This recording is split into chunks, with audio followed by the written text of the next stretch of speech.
Hai, iOS 18.5 udah dirilis nih. Tapi yang sekarang rilis itu adalah versi RC yang udah gua coba install di iPhone 13 Pro Max punya gua.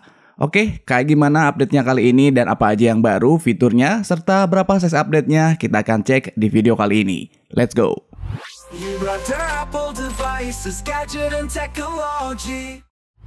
Oke, dini hari tadi udah ada update iOS 18.5, tapi ini yang versi RC, artinya versi yang belum official.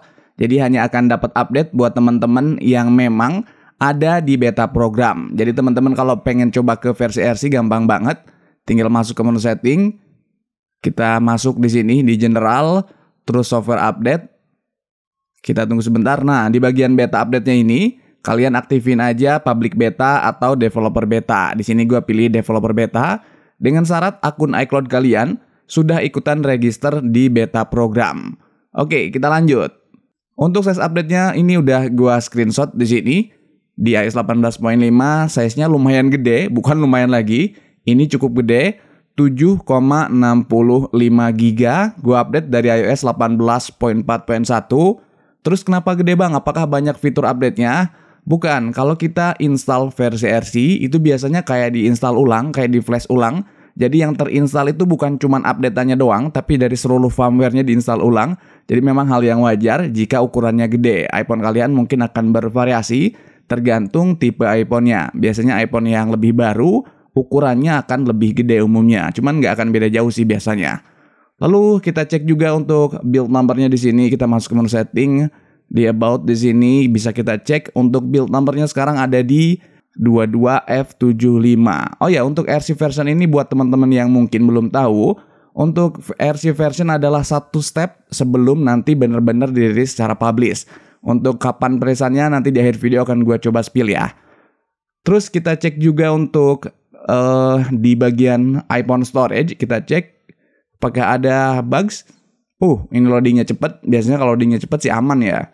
Oke, bisa teman-teman lihat di sini.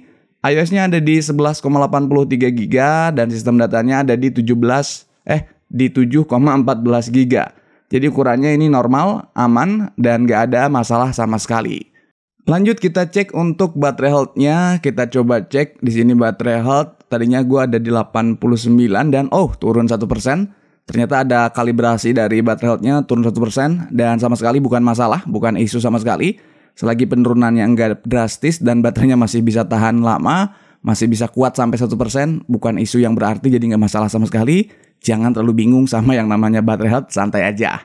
Lalu berikutnya untuk di bagian modem firmware-nya juga ini perlu dicek. Sekarang kita ada di modem firmware berapa nih? Kita cek di sini. Ada di modem firmware di 4.60.01.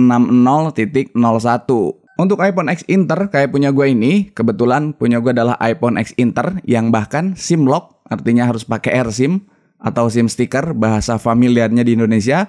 Kita lihat di sini, SIM-nya tetap muncul dan kalau gue matiin Wi-Fi-nya, untuk internetnya juga ini muncul. Untungnya tidak ada kendala sama sekali, nggak kena blokir dan juga tetap kebaca untuk SIM card-nya dengan menggunakan AirSIM. Teman-teman bisa lihat di sini masih ada LTE-nya. Gue pengen kasih tahu ke kalian, kita akan coba internetnya ya. Belum gue coba sih. Kita coba internetnya. Ini udah langsung bisa nih. Barcelona versus Inter Milan ada hasilnya. Coba gue klik. Oke, gue klik ya. Di sini kalau kita lihat timeline, oke, ini internetnya bisa ya. Line up. Oke, internetnya bisa. Bisa nge-loading data-data yang dibutuhkan. Jadi ini aman. Mantap. Nggak ada isu sama sekali, berarti untuk jaringan internet bisa berfungsi sebagaimana mestinya. Tapi ketika handphone gue aman kayak gini, belum tentu di handphone yang lain sama-sama aman. Karena memang kalau untuk X Inter yang tidak terdaftar di Bea Cukai atau tidak masuk whitelist, tidak selalu aman. Jadi untung-untungan lah istilahnya ya. Kalau secara aturan memang harusnya kena blokir, tapi nggak tahu deh. Aturan email memang masih kacau. Masih dibilang untung-untungan padahal secara aturan udah jelas. Gitulah iPhone X Inter, jadi nasibnya tidak selalu atau tidak bisa ngejamin, tidak bisa mastiin. Kadang sinyalnya muncul setelah update, kadang sinyalnya malah hilang setelah update, begitulah ya.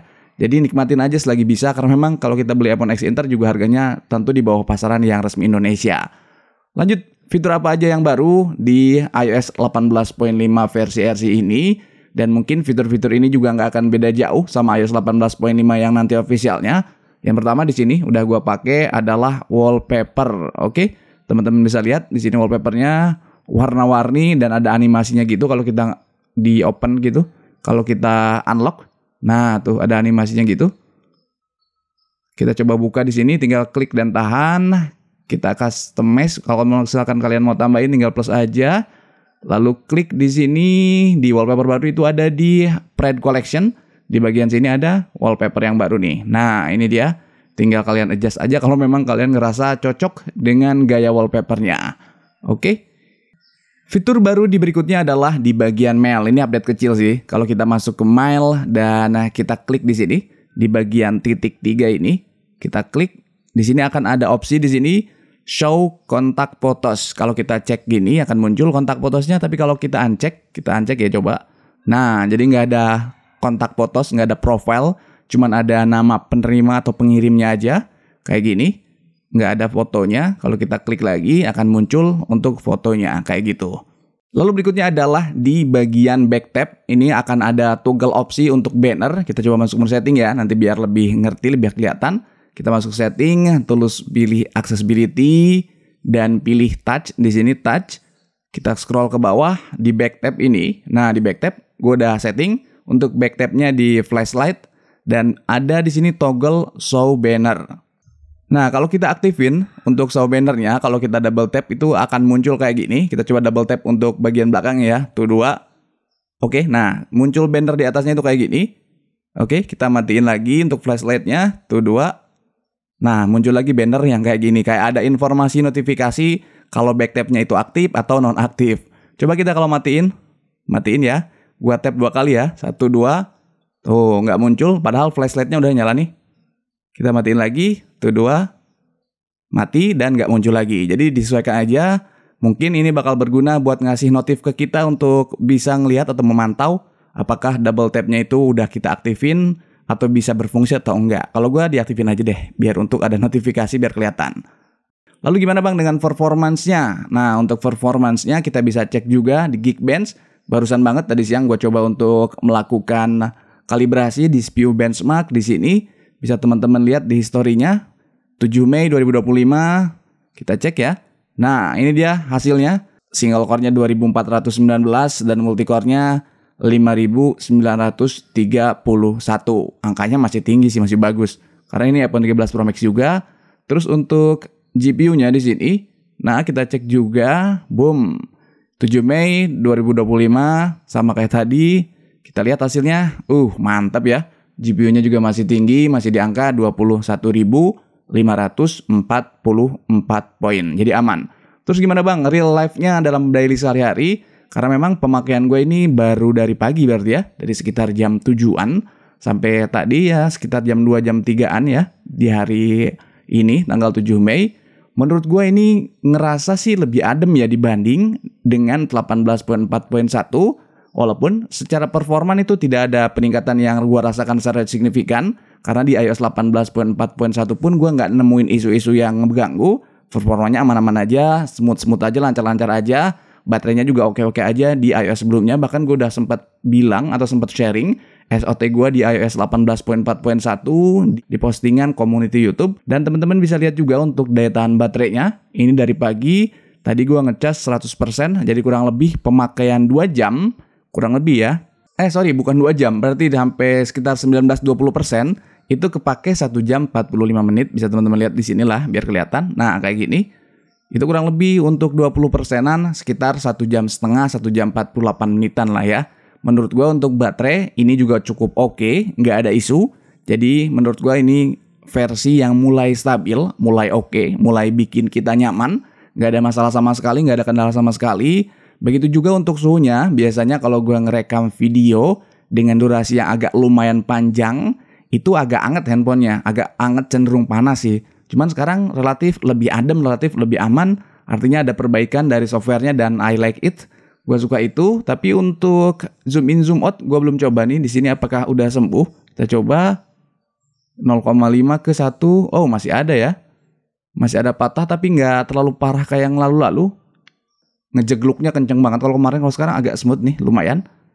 Nah, lalu kira-kira kapan rilis resminya? Kita coba buka kalender dulu. Di sini kita coba lihat untuk jadwalnya. Hari ini adalah tanggal 7 Mei di sini. Teman-teman bisa lihat 7 Mei hari Rabu.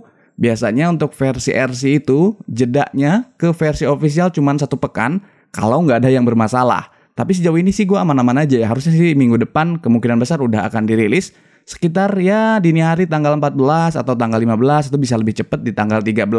Sekitar tanggal 13, 14, 15 di bulan Mei lah ya. Untuk official dari iOS 18.5.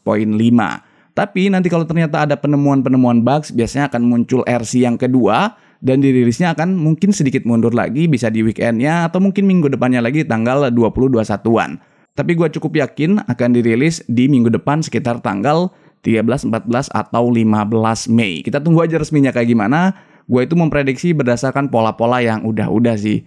Gitu. Teman-teman gimana? Apakah sekarang udah ada di iOS versi RC sama kayak punya gue? Atau stay di iOS versi lain? Boleh komen aja di kolom komentar. Kalau ada kendala juga boleh sampein aja. Dan jangan lupa tonton juga video gue yang lainnya. Thanks you for watching. See you next video. Bye-bye. Brother, Apple devices, gadget and technology.